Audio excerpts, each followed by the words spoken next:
Welcome to Educlick your online study partner. Good morning दोस्तों, कैसे हो आप लोग। मैं उम्मीद करता हूं कि आप लोग बहुत अच्छे होंगे। तो जैसा कि हमने कल जो अपना प्रकाश चैप्टर था वो स्टार्ट कर दिया था, चैप्टर नंबर 9, और उसका मैंने थोड़ा आपको बेसिक बता दिया था कि कोई भी वस्तु होती है वो हमें किस प्रकार से दिखाई देती है। और मैंने आपको ये भी बताया था कि आखिर जो प्रकाश का परावर्तन होता है वो क्या होता है, यानी कि रिफ्लेक्शन ऑफ लाइट किस प्रकार से होता है, इसके बारे में आपको बता दिया था। इसकी डेफिनेशन मैंने आपको बता दी थी। ठीक है, आज हम पढ़ने वाले हैं वो परावर्तन के नियम यानी कि लॉज ऑफ रिफ्लेक्शन के बारे में आज हम पढ़ने वाले हैं। ठीक है, तो सबसे पहले आप इस सेशन को ज़्यादा से ज़्यादा लाइक कर दो और शेयर कर दो। ठीक है, क्या करना है, आपको लाइक करना है और शेयर करना है। ठीक है, तो आप अभी अपने जितने भी दोस्त हैं उनको शेयर कर दीजिए, किसी भी प्लेटफॉर्म पर आप शेयर कर दीजिए, हर ग्रुप में जहाँ पर भी आप शेयर कर सकते हो, चाहे आप टेलीग्राम पे जुड़े हुए हों, चाहे आप व्हाट्सएप के जरिए कहीं पर भी आप ज़्यादा से ज़्यादा शेयर कर सकते हैं, ताकि आपके और जैसे भाई बहनें जो अभी पढ़ाई नहीं कर पा रहे हैं, ठीक है, वो भी उनको पढ़ाई कर सकें, उनको भी ये वीडियो मिल सके। ठीक है, चलिए फिर स्टार्ट करते हैं, अपना सेशन यहाँ पर स्टार्ट करते हैं। ओके, तो हम पढ़ रहे हैं चैप्टर नंबर 9, प्रकाश फिजिक्स का पार्ट है वो आपका स्टार्ट हो गया है। प्रकाश इंग्लिश में इसको कहा जाता है लाइट, जैसा कि आप सब जानते हैं। इसके बारे में मैंने आपको कल बहुत कुछ बातें बताई थी कि आखिर प्रकाश की प्रॉपर्टी क्या होती है। और प्रकाश में आज हम जो पढ़ने वाले हैं वो है परावर्तन के नियम। परावर्तन के नियम यानी कि लॉज ऑफ रिफ्लेक्शन। ठीक है, आज हम इनको पढ़ने वाले हैं। तो मैंने आपको समतल दर्पण के बारे में बताया था, ठीक है, यानी कि प्लेन मिरर के बारे में बताया था, परावर्तन के बारे में बताया था। दो प्रकार के परावर्तन मैंने आपको बताए थे। एक तो होता है नियमित परावर्तन, यानी कि एक स्पेसिफिक डायरेक्शन में जब कोई भी जो किरण होती है वो परावर्तित होती है, और ये सब जगह जब बिखर जाती है वो होता है विस्तृत परावर्तन, यानी कि डिफ्यूज रिफ्लेक्शन। ठीक है, इसके बारे में मैंने आपको बता दिया था। और आज हम पढ़ने वाले हैं परावर्तन के नियम। तो आपको याद रखना है परावर्तित किरण कब होगी, जब किसी बिंदु पर यानी कि किसी वस्तु पर कोई जो किरण होती है वो आपतित होती है और उसके बाद वो टकरा कर क्या जाती है, वापस चली जाती है उसी माध्यम में। तो यही कहलाता है परावर्तन। तो इसके कुछ नियम होते हैं, उसी नियम को हम फॉलो करेंगे और उसी आधार पर जितने भी आगे हम जो ऑब्जर्वेशन करते हैं उनको देखेंगे। ठीक है, चलिए एक काम कीजिए, मैं आपको डायरेक्ट तो कुछ नियम बता देता हूं और उनको मैं प्रैक्टिकल भी आपको समझा दूंगा कि उनको हम किस प्रकार से उनको निकाल सकते हैं। ठीक है, तो एक बार आप सुन लीजिए कि आखिर परावर्तन के नियम क्या होते हैं। परावर्तन की डेफिनेशन मैंने आपको दे दी थी। मैं परावर्तन के बारे में मैंने आपको बताया था कि इस प्रकार से ये क्या है, एक परावर्तक पृष्ठ है, यानी कि क्या है, एक रिफ्लेक्शन सरफेस है। ठीक है, इसको हम कह सकते हैं दर्पण भी बोल सकते हैं, मिरर भी बोल सकते हैं। यदि किसी भी परावर्तक पृष्ठ के यदि पीछे की साइड कोई पॉलिश कर दी जाए, यदि वो सिल्वर की पॉलिश कर दी जाए, चाहे वो एल्युमिनियम की पॉलिश कर दी जाए, तो एक परावर्तक पृष्ठ या फिर हम कह सकते हैं कि दर्पण का निर्माण होता है। ठीक है, इसमें क्या होता है कि एक होती है आपतित किरण, क्या होती है, एक होती है आपतित किरण जो इस पर क्या होती है, इस पर आती है और इससे कुछ जो किरण होती है वो वापस से परावर्तित होकर दूसरे माध्यम में चली जाती है, यानी कि जिस माध्यम से आती है उसी माध्यम में किरण का क्या हो जाता है, परावर्तन हो जाता है। ठीक है, तो यही होता है टोटल परावर्तन। इसके कुछ नियम हैं, यानी कि कोई भी किरण वो आपतित होती है तो किस प्रकार से वो किरण परावर्तित होती है, कि इसके कुछ नियम है, उनको मैं आपको बता देता हूँ। देखिए, तो इसका जो पहला नियम है, अभी यहाँ से मैं हटा देता हूँ।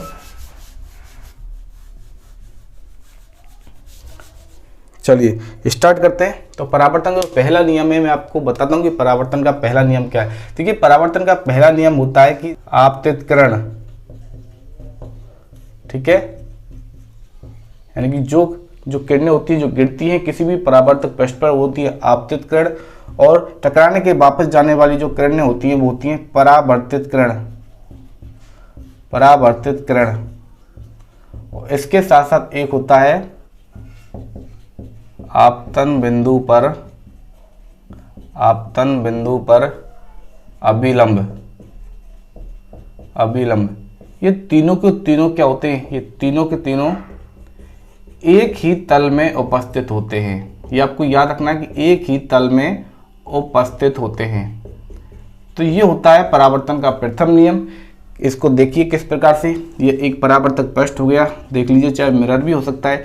इसमें एक किरण आपतित होती है, ठीक है, ये किरण आपतित हो जाती है और ये होता है, ये देख लीजिए, ये होता है अभिलंब। लंब के बारे में आपको पता होगा, किसी भी सरफेस के सापेक्ष यदि वो परपेंडिकुलर बनाता है कि 90 डिग्री का कोण बनाता है तो उसको कहा जाता है अभिलंब कहा जाता है। ठीक है, तो ये होती है आपतित किरण, आपतित किरण। ये हो गया अभिलंब, अभिलंब। तो अभिलंब कहाँ बना है? इस आपतन बिंदु पर बना है। ठीक है, और इसके बाद ये किरण टकराती है और वापस उसी माध्यम में लौट जाती है, तो ये होती है परावर्तित किरण। कौन सी? परावर्तित किरण। देखिए इसमें आपको दिख रहा है कि अभिलंब है, आपतित किरण है और परावर्तित किरण है, वो तीनों एक ही तल में स्थित हैं।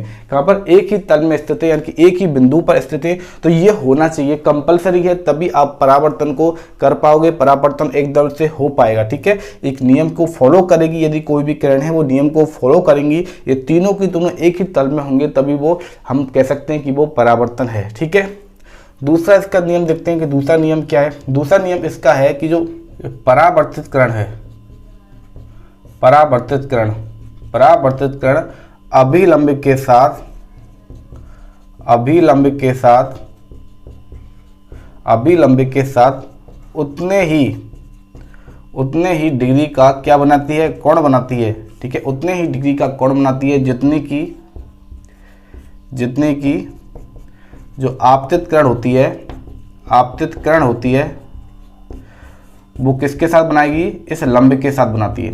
इसको तो सीधी भाषा में यदि समझा जाए कि ये आपतित किरण हो गई, इस अवलंब के साथ ये कोण बनाती है कितना? I। ठीक है, ये सोच लीजिए कितना कोण बनाती है? I कोण बनाती है। और ये परावर्तित किरण हो गई, ये इस अवलंब के साथ कोण बनाती है कितना? R। कितना कोण बनाती है? R कोण बनाते हैं। तो इस जो दूसरे नियम का मतलब होता है कि कोण I का मान होगा वो कोण R के बराबर होगा। यानी कि जिस कोण पर कोई भी जो किरण होती है, ठीक है, वो क्या होती है? आपतित होती है। जिस कोण पर आपतित होगी, किसके सापेक्ष बात कर रहे हैं हम? अभिलंब के सापेक्ष बात कर रहे हैं कि आपतन बिंदु पर अभिलंब के साथ आपतित किरण जितने डिग्री का कोण बनाती है उतने ही डिग्री का कोण बनाएगी परावर्तित किरण आपतन बिंदु पर, किसके सापेक्ष? अभिलंब के सापेक्ष। ठीक है, यानी कि कोण I और जो कोण R का मान होगा वो कैसा हो जाएगा? वो बराबर हो जाएगा। तो ये आपको ये याद रखना है। ये हो जाते हैं परावर्तन के नियम, ये आपको याद रख रहे हैं। प्रमुख नियम आपको मूल रूप से यही याद रखने हैं, दो ही नियम है परावर्तन के। आपको ये याद रखना है कि आपतित किरण, परावर्तित किरण और अभिलंब होते हैं, वो तीनों के तीनों एक ही तल में स्थित होते हैं, यानी कि उनका बिंदु होता है वो एक ही होगा। ठीक है, और दूसरा नियम है कि आपतित किरण होती है उतना ही कोण बनाती है अभिलंब के साथ जितना कि परावर्तित किरण बनाती है। ये आपको याद रखना है। ठीक है, बस दो नियम है परावर्तन के, केवल आपको दो नियम ही याद रखने हैं। ठीक है, यदि मैं प्रैक्टिकल वे में आपको समझाऊं, यदि इसको मैं आपको प्रैक्टिकल वे में समझाऊं, तो प्रैक्टिकल वे में आप देख लीजिए कि आप कोई भी कागज का टुकड़ा ले लीजिए और उस कागज के टुकड़े पर एक आप लाइन खींच दीजिए। जैसे हमने एक लाइन खींच दी PQ। कौन सी लाइन खींच दी? हमने एक PQ लाइन खींच देते हैं। ठीक है, उस कागज के टुकड़े पर हमने एक PQ लाइन खींच देती है और इसी PQ पर हम एक मिरर खड़ा कर देते हैं। हमने क्या खड़ा कर दिया? एक मिरर खड़ा कर दिया। मैं यहाँ पर लिख देता हूँ, एक मिरर है। ये क्या है? एक मिरर है, यानी कि एक दर्पण है। हमने एक दर्पण खड़ा कर दिया इस लाइन के ऊपर। ठीक है, अब क्या करते हैं, इन कागज पर क्या करते हैं हम? कागज पर AB एक रेखा खींचते हैं, AB। ठीक है, ये हो गई, यहाँ से देख लीजिए A और B। AB में एक रेखा खींचता हूँ, चाहे हम इसको ले सकते हैं AO ले सकते हैं। क्या ले सकते हैं? AO ले सकते हैं। AO में रेखा खींचता हूँ। ठीक है, और इस पर मैं क्या कर देता हूँ? दो पेन लगा देता हूँ। ये मैंने दो पेन लगा दी है। ठीक है, जब कागज पर हमने एक मिरर को खड़ा किया है तो आपको दिख रहा है AO दिख रहा है। तो जो आपने यहाँ पर जो भी आपने लाइन खींची है वो भी इसी मिरर में दिखेगी। और कैसे दिखेगी? इसके पास में दिखेगी, यानी कि इसके लेटरल में दिखती है। यानी कि जो ये वाला पॉइंट है यहाँ से स्टार्ट होगा। ठीक है, और ये वाला पॉइंट है ये भी इधर दिखेगा। तो ये इस प्रकार से दिखेगी। कैसे दिखेगी? इस प्रकार से दिखती है। ठीक है, ये जो मैंने जो यहाँ पर क्या बनाई है, ये दो पेन लगाएंगे, ये भी यहाँ पर इस प्रकार से दिखेंगे। दोनों के दोनों पेन यहाँ पर दिखेंगे। और A है ये यहाँ पर आपको यहाँ पर दिखाई देगा। ठीक है, और जो O है वो यहीं पर रहेगा। और ये जो ये तीर का निशान मैंने आपको बनाया है ये इसी तरह से यहाँ पर रहने वाला है, इस प्रकार से। ठीक है, तो इस प्रकार से ये जो इमेज जो मैंने आपको बनाई है एक डॉटेड इमेज है। ठीक है, एक डॉटेड इमेज है जो किसके अंदर हमको दिखाई देती है? जो मिरर के अंदर हमको दिखाई देती है। ठीक है, तो आपको समझना क्या है इसमें, मैं इसको क्यों बता रहा हूँ? क्योंकि मैं आपको ये प्रूव करवाना चाह रहा हूँ कि यहाँ पर कोण I है वो और कोण R के मान के बराबर होता है। और इसके साथ साथ ये तीनों के दोनों, इनके आपतित किरण, परावर्तित किरण और आपतन बिंदु पर अवलंब होते हैं, वो एक ही तल में स्थित होते हैं। ठीक है, इसको मैं यहाँ पर वेरीफाई करके आपको बताने वाला हूँ। मैंने क्या बताया था कि आपने एक कागज लिया, उस कागज पर एक लाइन खींची आपने PQ, और उस लाइन पर आपने एक मिरर को खड़ा कर दिया और कागज पर आपने एक लाइन और ड्रॉ की है AO आपने लाइन ड्रॉ की है। जब उस कागज के ऊपर एक मिरर खड़ा हुआ है तो कागज पर हम जो भी बनाएंगे वो किस में देखेगा, हमको दर्पण में देखेगा। ये पक्की बात है, देखेगा ना दर्पण में हमको। यदि आप खुद करके देख लेना ये प्रैक्टिकल, आप एक कागज लेना, कागज पे कुछ भी लिख देना और मिरर को आप ऐसा खड़ा कर देना, तो मिरर में भी उसकी इमेज दिखेगी जैसा कि हमको दिखती है हमेशा, ठीक है। तो मिरर के अंदर वही दिखेगा जो हमने इस पर बनाया, ठीक है। लेकिन किस प्रकार से दिखेगा, ये जस्ट उल्टा बन जाएगा, यानी कि यहीं से स्टार्ट होगा, हमने तो बनाया है AO और ये बनेगा OA करके, ये इस प्रकार से बन जाता है, ठीक है। लेकिन जब इसको हम क्या करते हैं, इस प्रकार से इस प्रकार से इस प्रकार से यदि हम इसको ओरिजिनलिटी में लेके आते हैं, कहाँ पर, कागज के ऊपर इसको उतारा जाता है और यहाँ पर एक बन जाता है लंब, हम लंब खींच देते हैं यहाँ पर, ये हमने ON करके एक लंब बना दिया, ठीक है। तो मैंने क्या देखा, मैंने ये देखा कि मैंने ON जो लंब है इसके सापेक्ष जो AO जो मैंने एक रेज बनाई थी, एक किरण बनाई थी, ये आपतित किरण हो गई। इसका जो कोण का मान था I, कोण का मान क्या था, I कोण का मान था। लेकिन जब ये यहाँ पर हमको दिख रहा है इस प्रकार से, इसको जब हमने इसके सीध में आगे हमने इसको आगे प्रक्षेपित किया कागज के ऊपर, इसको आगे हमने प्रक्षेपित किया, तो यहाँ पर भी आप देख लीजिए ये OB करके मान लीजिए, OB करके मान लीजिए, ठीक है। तो ये इस तरह से जा रही है, ये किस अंदर की तरफ जा रही है, तो इससे क्या रिफ्लेक्ट हुई होगी, ठीक है। क्योंकि ये लाइन तो हमको यहाँ पर दिखी, ये लाइन तो हमको यहाँ पर दिखी। यदि ये रियली में क्या होती, एक किरण होती तो इससे क्या टकरा के वापस आती तो ये इस प्रकार से वापस आती है। जब हमने यहाँ पर देखा कि यहाँ पर जो परावर्तित किरण है वो इस अवलंब के साथ कितनी डिग्री का कोण बनाती है, इसके साथ वो R का कोण बनाती है, कितना, स्मॉल r कोण बनाती है। तो आप ये चेक करके देखना कि यहाँ पर कोण I होता है वो कोण R के बराबर आ जाता है। कितना आ जाता है, कोण I है वो कोण R के बराबर आ जाता है।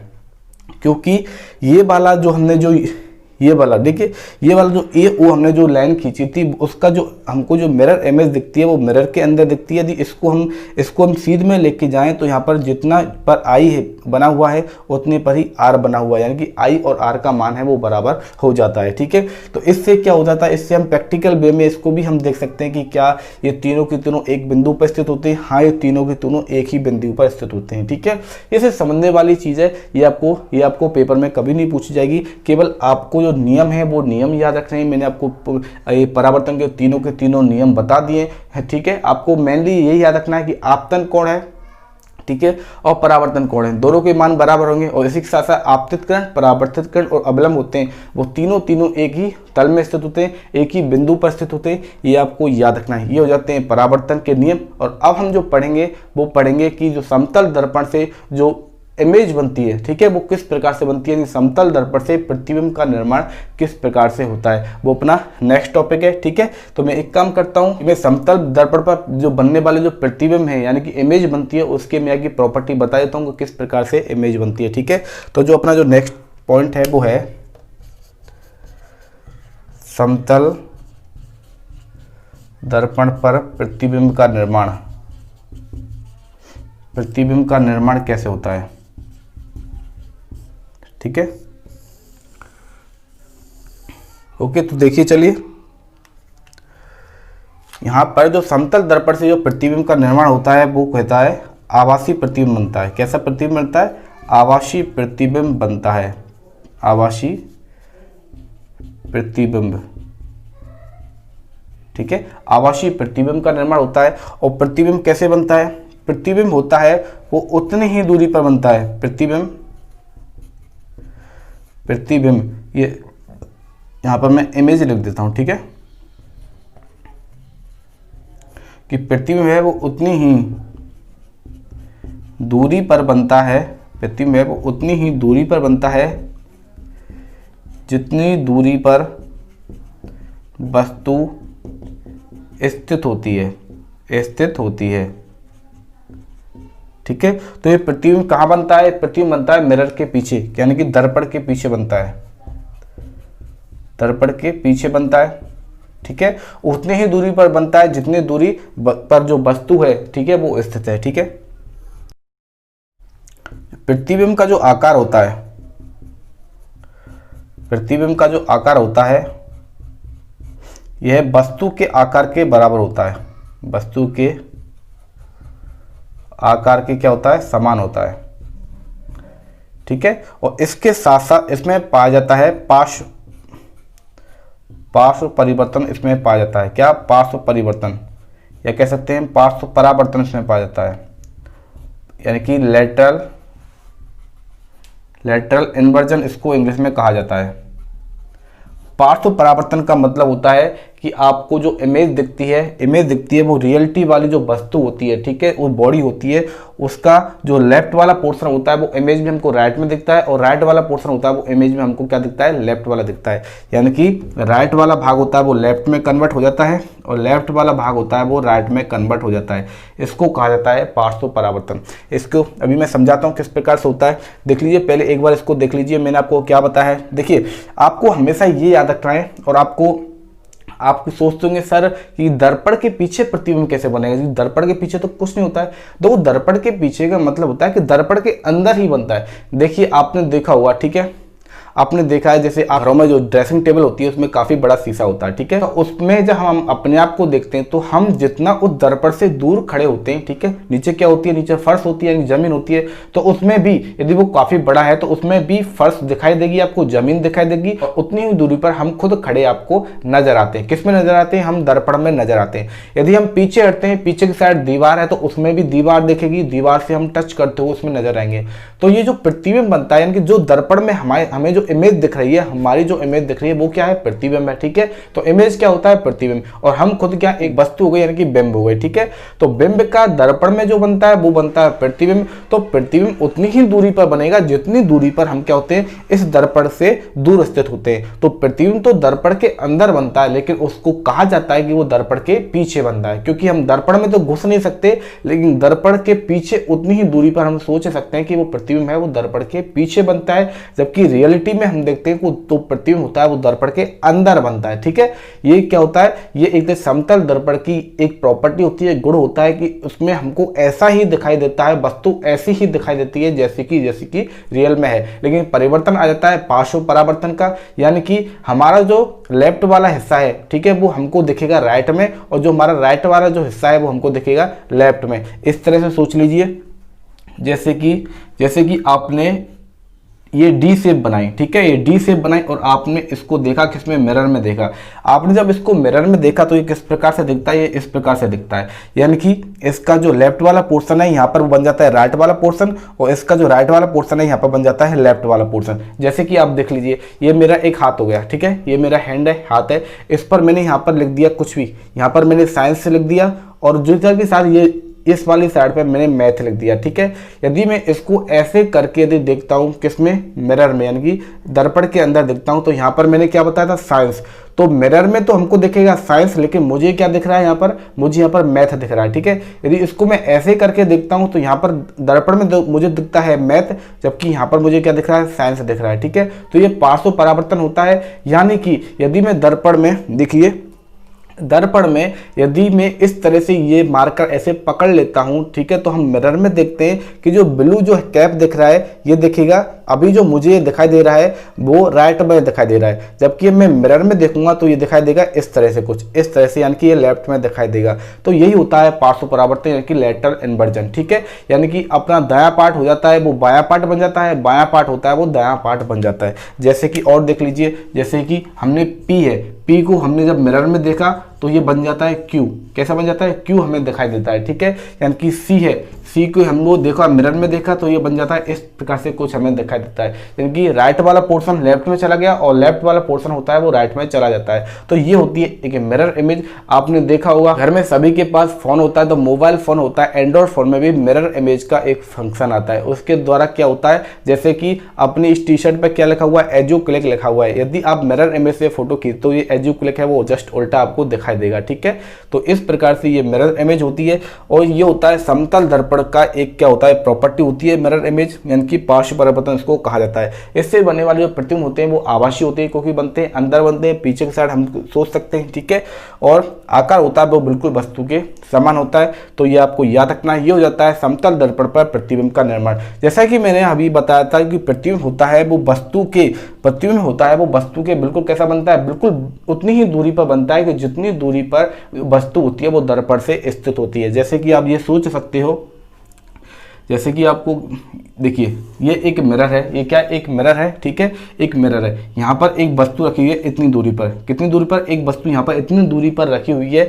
यदि यहाँ पर बनता है इसका प्रतिबिंब, कहाँ पर बनता है, इसका प्रतिबिंब बनता है। तो यदि ये दूरी जो डिस्टेंस यहाँ पर दे रखी है, यदि सोच लीजिए ये डिस्टेंस कितनी है, स्मॉल ए है, तो ये डिस्टेंस भी कितना होगी, स्मॉल ए होगी, ठीक है। इसको मैं आपको प्रूव करके बताता हूँ कि जो वस्तु होती है, यदि उसको किसी मिरर के सामने रखा जाए तो उसका बनने वाला जो प्रतिबिंब होता है वो उतनी ही दूरी पर बनता है जितनी दूरी पर रियलिटी में वस्तु स्थित होती है, ठीक है। एक बार मैं इसको रफ कर देता हूँ, और ये एक एग्जाम्पल भी दे रखा है आपकी बुक में, इसको मैं आपको सॉल्व करके बताता हूँ, इसको प्रूव करके बताता हूँ कि आखिर ये रियलिटी में क्या बिल्कुल बाकायदा हमको लगता है कि इतनी दूरी पर स्थित होगी, ठीक है। चलिए इसको हम प्रूव करके देखते हैं। ओके, ये एक बार रफ कर देते हैं, फिर हम आगे बढ़ते हैं। तो चलिए मैं आपको ये प्रूव करके बताता हूँ कि आखिर जो वस्तु होती है उसका बनने वाला जो प्रतिबिंब होता है, समतल दर्पण पर बनने वाला जो प्रतिबिंब होता है वो उतनी ही दूरी पर स्थित होता है जितनी की जो वस्तु है वो समतल दर्पण से दूर स्थित है, ठीक है। देखिए एक डायग्राम मैं आपको बनाता हूँ, उसी हिसाब से आप देखेंगे और समझ पाएंगे। एम और एन क्या है, एक दर्पण है, ठीक है, एक मिरर है, ठीक है, एक मिरर है। और इस मिरर से एक यहाँ पर एक वस्तु है P, ये वस्तु रखी हुई है, कितनी दूरी पर रखी हुई है, ये PM दूरी पर यहाँ पर एक वस्तु रखी हुई है, ठीक है। इस वस्तु से कोई भी जो किरण आती है, ठीक है, जब भी कोई भी जो प्रकाश की जो किरण हमारे आंखों पर पड़ेगी तभी तो हमें कोई ना कोई वस्तु दिखाई देगी, ठीक है, उसी का प्रतिबिंब तभी बनता है। तो एक किरण हम ये ले लेते हैं, एक किरण तो ये हो जाती है, ठीक है, ये हमने PO किरण ले लिया, PO, ठीक है, और PO ले ली, और दूसरी हम जो किरण लेते हैं वो ये ले लेते हैं, PO' ले लेते हैं। तो दो किरण हम ले लेते हैं, ठीक है। और ये जो किरण है, ठीक है, ये किरण है तो किसी ना किसी बिंदु पर आपतित होगी और उसी बिंदु से क्या परावर्तित होगी, और उसी जगह पर अवलंब भी होना चाहिए। तो हम ले लेते हैं अभिलंब भी ले लेते हैं, हमने ये अभिलंब बना दिया, ठीक है, ये अभिलंब बना दिया। एक तो ये हो गया अभिलंब, ये हम ले लेते हैं ON ले लेते हैं, ठीक है। और इसका जो अवलंब है वो ये बन गया, इस प्रकार से ये बन जाता है ON' बन जाता है, ठीक है। अब देखिए यहाँ से एक किरण है वो परावर्तित होगी, यानी कि PO किरण है जो परावर्तित होकर जो बनती है, देखिए PO किरण है वो इस प्रकार से परावर्तित हो जाती है, ये परावर्तित हो गई, ठीक है, ये यहाँ पर परावर्तित हो जाती है। इसी प्रकार से ये किरण भी है, PO' किरण है, ये भी परावर्तित हो जाती है। तो ये किरण दोनों के दोनों किरण है वो परावर्तित हो जाती है, ठीक है। चलिए किरण परावर्तित हो गई हैं। अब ये किरण परावर्तित हो गई तो आपको पता है, मैंने आपको परावर्तन के नियम अभी आपको समझा दिए हैं कि देखिए कि आपतित किरण, परावर्तित किरण और अभिलंब, आपतित किरण, परावर्तित किरण और अवलंब तीनों एक ही तल में होनी चाहिए, एक ही बिंदु पर होनी चाहिए, तो बिल्कुल है। और देखिए कि अवलंब से आपको याद रखना है कि अवलंब से इस आपतित किरण का जो कोण का मान होगा और अवलंब से इस परावर्तित किरण के कोण का जो मान होगा वो कैसा होगा, बराबर होगा। तो इनको हम कोण का नाम दे देते हैं। जैसे इस कोण का नाम दे दिया मैंने 1, इसका नाम दिया मैंने 2, इसका नाम दिया मैंने 3, इसका नाम दिया मैंने 4। इसी प्रकार ये हो गया 5, ये हो गया 6, ये हो गया 7 और ये हो गया 8, इस प्रकार से, ठीक है। हम क्या करते हैं, क्योंकि हमको क्या करना है, ये क्या है, एक मिरर है, तो मिरर में भी ये रेज देखेंगी, यानी ये मिरर के अंदर जाएंगी, ठीक है। और मैंने आपको क्या बताया था कि ये मिरर के अंदर ही बनती है इमेज जो बनती है, प्रतिबिंब बनता है वो मिरर के अंदर ही बनता है। लेकिन हम क्या कहते हैं कि मिरर को हमने एक स्टेप से लिया है, तो जो इमेज बनती है, प्रतिबिंब बनता है वो इस दर्पण के क्या बनता है, पीछे की साइड बनता है। तो कैसे बनेगा पीछे की साइड बनेगा, ये जो हमने जो किरण जो परावर्तित होती है इनको हम यदि इंटरसेक्ट कराते हैं, ठीक है, इनको यदि पीछे की तरफ हम बढ़ाते हैं तो पीछे की तरफ बढ़ाकर हम देखते हैं कि ये यहाँ पर आके ये दोनों के दोनों क्या होती है, मिल जाती हैं। दोनों के दोनों है वो इस प्रकार से यहाँ पर आके इस प्रकार से दोनों मिल जाती हैं, ये मिल गई, ठीक है। तो ये बिंदु हम ले लेते हैं P', कौन सा ले लिया, P' बिंदु हमने यहाँ पर ले लिया। अब आपको क्या ज्ञात करना है, हमको ये ज्ञात करना है कि PM, कौन सा PM, ये दूरी हुई PM। तो ये PM जो दूरी है और ये दूरी है, ये दूरी हो जाती है P'। तो हमको जो ज्ञात करना है वो हमको ज्ञात करना है कि PM है वो बराबर है P' के, हमको ये प्रूव करना है। यानी कि जो मिरर से वस्तु की दूरी और इस मिरर से प्रतिबिंब की दूरी कौन सी है, बराबर होनी चाहिए, ये हमको प्रूव करना है। अब देखिए किस प्रकार से हम ये प्रूव करेंगे। तो प्रूव करने के लिए हम दो त्रिभुज लेते हैं। कौन कौन से त्रिभुज, पहले एक बार ये देख लीजिए, 1 2 3 4 5 6 7 और 8 ये बन जाते हैं, ठीक है। अब इस प्रकार से यहाँ पर देख लीजिए और कौन कौन से बनते हैं। 8 के बाद यहाँ पर हम लिख लेते हैं 9 और 9 के बाद ये बन जाता है 10 और 10 के बाद ये बन जाता है 11। इस प्रकार से आप कोणों को मान दे सकते हैं, नाम दे सकते हैं। ठीक है, चलिए हम त्रिभुज ले लेते हैं। त्रिभुज मैथ में आपको सर ने पढ़ा दिए हैं। ठीक है, आपको समरूपता और सर्वांग समता के बारे में आपको बताया हुआ। दो त्रिभुज होते हैं, वो सर्वांग सम किस प्रकार से होते हैं, उन्हीं के आधार पर आज हम देखने वाले हैं। सर्वांग सम नियम को फॉलो करना होगा आप लोगों को। तो आप दो त्रिभुज ले लीजिए, एक ले लीजिए पी डैश ओ और ओ डैश, त्रिभुज पी डैश ओ और ओ डैश, तथा दूसरा जो त्रिभुज है वो आपको लेना है कौन सा, पी ओ और O dash, P O O dash. तो ये दो त्रिभुज आपने ले लिए। ठीक है, इस दो त्रिभुज में को आप में दिख रहा है, इन दोनों त्रिभुज में ये वाली जो भुजा है कौन सी है, कॉमन है, यानी कि ओ डैश जो भुजा है वो कैसी है, कॉमन है, यानी कि उभयनिष्ठ भुजा है, यानी कि दोनों के लिए बराबर है। ठीक है, और सर्वांग समता के लिए और हमको क्या लेना होगा, हमने कोण के मान भी देखने की, कोण के मान भी बराबर आने चाहिए। तो देखिए यहाँ पर जो कोण 2 है, यानी कि कोण 2 है और कोण 3 है, ये बराबर होंगे, क्योंकि ये कौन से, एक आपतन कोण है और एक परावर्तन कोण है। तो कोण 2 का मान बराबर होगा कोण 3 के। ठीक है, ये बात हो गई। और देखिए इसी प्रकार से कोण जो 6 है और कोण 7 है वो भी बराबर होंगे। इसी प्रकार से देखिए कोण 6 है वो बराबर होगा किसके, कोण 7 के बराबर होगा। ओके, चलिए हमने देख लिया। और देखिए कि कोण 9 है वो कोण 4 के बराबर होगा, क्योंकि कैसे, ये अवनिष्ठ कोण है, कौन से, उभयनिष्ठ कोण है। ठीक है, यानी कि देखिए कोण 4 है वो बराबर होगा किसके, कोण 9 के बराबर होगा। और आप देख लीजिए, देखिए जब ये जो किरण है, ठीक है, ये किरण है, ये दो कोण बनाती है और परावर्तित होती है 3 कोण बनाती है। ठीक है, तो यानी कि इस लंब के साथ ये दोनों बराबर कोण बनाते हैं। तो जो नीचे के जो मिरर के साथ भी ये दोनों के दोनों कैसे कोण बनाएंगे, बराबर कोण बनाएंगे, यानी कि कोण 1 का मान है वो कोण 4 के बराबर हो जाएगा, यानी कि कोण 1 बराबर है वो कोण 1 का मान है वो कोण 4 के बराबर हो जाएगा। इन दोनों को आप मिक्स करके देख लीजिए कि कोण 1 बराबर है कोण 4 के और ये बराबर है कोण 9 के।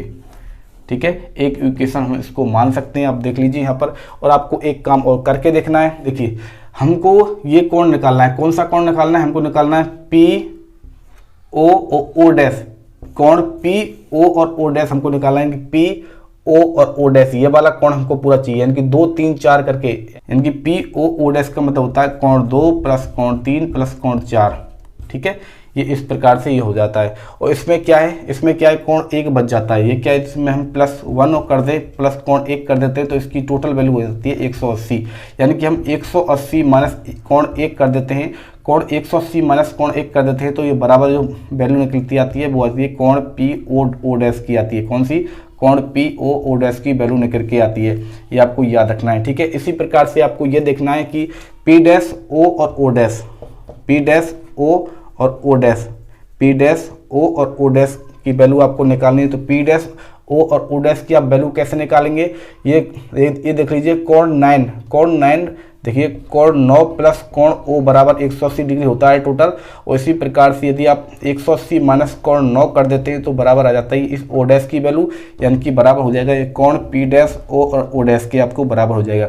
ठीक है, ये इस प्रकार से बराबर हो जाएगा यहाँ पर कैसे, कोण ओ। तो यहाँ पर आपने देखा, हमने क्या देखा यहाँ पर कि 180 माइनस कोण 9 और 180 माइनस कोण 1, जैसा कि मैंने आपको ऑलरेडी पहले बता रखा है कि कोण 1 की वैल्यू होती है वो कोण 4 के बराबर होती है, कोण 1 की वैल्यू होती है वो कोण 9 के बराबर होती है। तो यहाँ पर भी क्या 180 माइनस कोण 9 और 180 माइनस कोण 1, यानी कि दोनों के दोनों कैसे हो जाएंगे, बराबर हो जाएंगे, कोण 9 बराबर हो जाएगा कोण 1। ठीक है, ये बराबर हो जाएगा, इस प्रकार से बराबर होंगे। तो यहाँ पर आप देख लीजिए कि ये वाला जो कोण है, या ये वाला कोण है, यानी कि ये कोण पी ओ डैश है, ये बराबर हो जाता है कोण पी डैश ओ और ओ डैश के। ठीक है, एक तो हमने ये निकाल लिया, इसको हम 2 मान सकते हैं। हमने कौन कौन से कोण बराबर कर लिए, एक तो हमने ये वाला कोण बराबर कर लिया, इस कोण के ये उभयनिष्ठ भुजा बराबर कर ली हमने। ठीक है, और इसके अलावा ये दोनों कोण ये यहाँ पर बराबर हो ही जाते हैं। और इसी प्रकार से आप देख लीजिए, जैसे यहाँ पर कोण 1 है वो कोण 9 के बराबर हुआ है, इसी प्रकार से यहाँ पर कोण 5 है वो कोण 11 के बराबर हो जाएगा। कैसे, ये कोण 5 है वो बराबर हो जाएगा कोण 11 के बराबर हो जाएगा।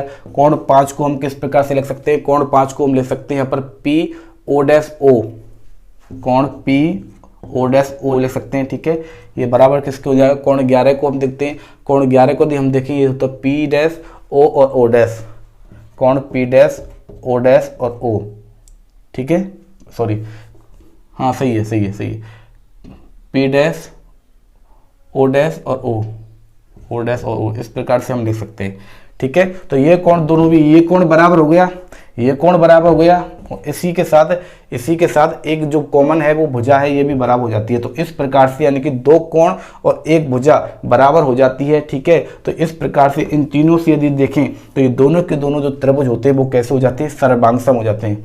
कैसे हो जाते हैं, सर्वांगसम। दोनों के दोनों त्रिभुज कैसे हो जाते हैं, सर्वांगसम हो जाते हैं। तो आपको याद रखना है कि सर्वांगसम त्रिभुजों की जो भुजाएं होती हैं वो आपस में बराबर होती हैं। तो कौन कौन सी भुजा, सारी भुजाएं बराबर हो जाएंगी। तो देख लीजिए कि यहाँ पर देख लीजिए कि पी जो ओ है, पी ओ है वो बराबर हो जाएगी पी डैश ओ के, पी डैश ओ के बराबर हो जाएगी, ठीक है। और ओ डैश ये तो कॉमन है, ये तो ऑलरेडी बराबर है ये, ठीक है। इसी प्रकार से यहाँ पर देखिए कि पी ओ डैश है, पी ओ डैश ये भी बराबर हो जाएगी पी डैश ओ डैश के, ये भी पी डैश ओ डैश के बराबर हो जाएगी, ठीक है। तो यहाँ पर 3 रिजल्ट यहाँ से निकल आते हैं। और इसी आधार पर यदि आप इन त्रिभुजों को ले, कौन कौन से त्रिभुज लेने, यदि आप ये त्रिभुज लेने हैं पूरे बड़े वाले, कौन कौन से देखिए, त्रिभुज पी ओ डैश और एम, और दूसरा त्रिभुज लेना है हमको यहाँ पर पी डैश ओ डैश और एम, ठीक है।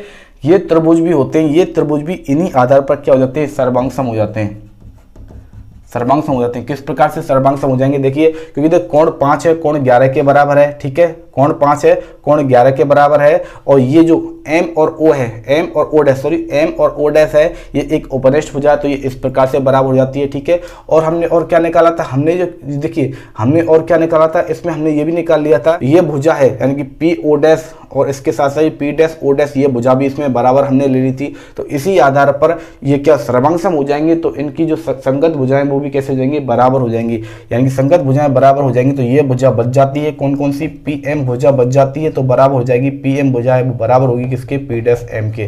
तो ये हमको प्रूव करना था कि पी एम बराबर है पी डैश एम के। इसका मतलब होता है कि यदि मिरर के सामने यदि कोई वस्तु रखी हुई है तो वो वस्तु का प्रतिबिंब उतनी ही दूरी पर बनता है जितनी दूरी पर वो वस्तु रखी हुई है। तो ये इस तरह से मैंने आपको ये वेरीफाई करके बता दिया है, ठीक है। यदि आपको कोई समझने में कोई प्रॉब्लम हुई हो तो एक बार वीडियो को रिवाइज कर लेना।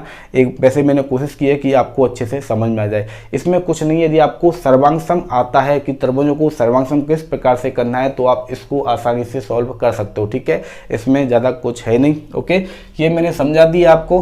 और आज हमने क्या पढ़ लिया, आज हमने समतल दर्पण के साथ कुछ प्रयोग करके देख लिया कि समतल दर्पण में किस प्रकार से प्रतिबिंबों का निर्माण होता है, ठीक है। तो आज भी कुछ मेरी तबीयत ठीक नहीं है, कुछ दिनों से कुछ ऐसी चल रही है, इसी कारण मैं आपका जो लाइव सेशन है वो नहीं कर पा रहा हूँ, ठीक है। लाइव क्लास है, डिस्कशन क्लास जो हमारी होती है, रिविजन क्लास जो साइंस की चल रही है उसको भी मैं नहीं ले पा रहा हूँ। लेकिन ये कोशिश जारी है, आपके लिए कोशिश जारी है कि आपकी जो रोजाना की क्लास है, जो डेली अपडेट होती है, नई जो अपनी क्लास होने वाली है, वो तो कम से कम आपको मिलनी ही चाहिए, ठीक है। चाहे कितनी भी प्रॉब्लम हो, आपकी कोशिश करेंगे आपके लिए जो क्लास है वो कंटिन्यू रहें।